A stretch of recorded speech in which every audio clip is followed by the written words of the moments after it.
বিসমিল্লাহির রহমানির রহিম। আসসালামু আলাইকুম। একাদশ শ্রেণীর দ্বিতীয় পত্রের প্রথম অধ্যায় থেকে আলোচনা করছি। কোম্পানির শাসন থেকে রাজার শাসন প্রতিষ্ঠা। ভারতে ব্রিটিশ ইস্ট ইন্ডিয়া কোম্পানির শাসন, শোষণ এবং অত্যাচারে দেশের জনগণ অতিষ্ঠ হয়ে ওঠে। বাংলা সহ সারা ভারতবর্ষের স্থানীয় শিল্প, কৃষি তথা সামগ্রিক অর্থনীতি ভেঙে পড়ে। ফলে ভারতীয় কোম্পানির সাথে শাসনের বিরুদ্ধে বিক্ষিপ্তভাবে আন্দোলন গড়ে তোলে। এসব আন্দোলনের মধ্যে রয়েছে ফকির সন্ন্যাসীদের বিদ্রোহ, তিতুমিরের বিদ্রোহ, নীল বিদ্রোহ,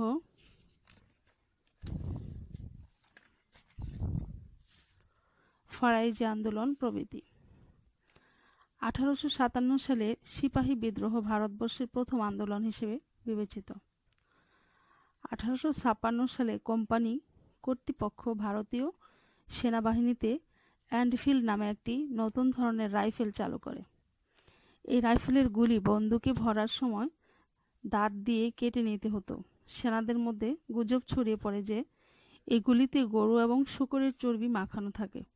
সবার ধারণা হয় হিন্দু ও মুসলমান উভয় সম্প্রদায়ের সেনাদের ধর্ম নষ্ট করতে এ কাজ করা হয়।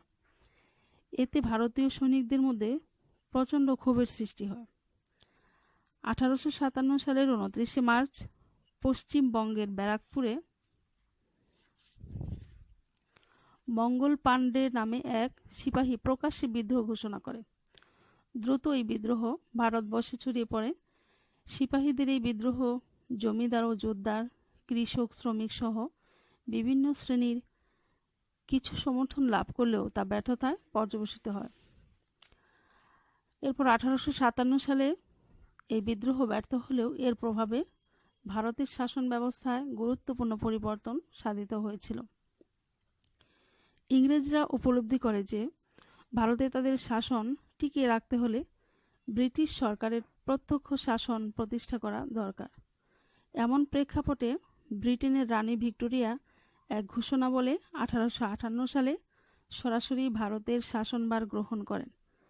সেই বছরই 2 আগস্ট তারিখে ব্রিটিশ পার্লামেন্ট ভারত শাসন আইন পাশ করা হয়। এই আইন জারির মাধ্যমে ভারতে ইস্ট ইন্ডিয়া কোম্পানির শাসনের অবসান ঘটে এবং ভারতে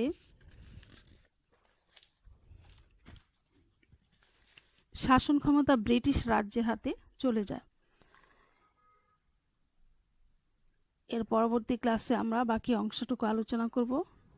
আশা করি তোমরা ভালো থাকবে, সুস্থ থাকবে। আল্লাহ হাফেজ।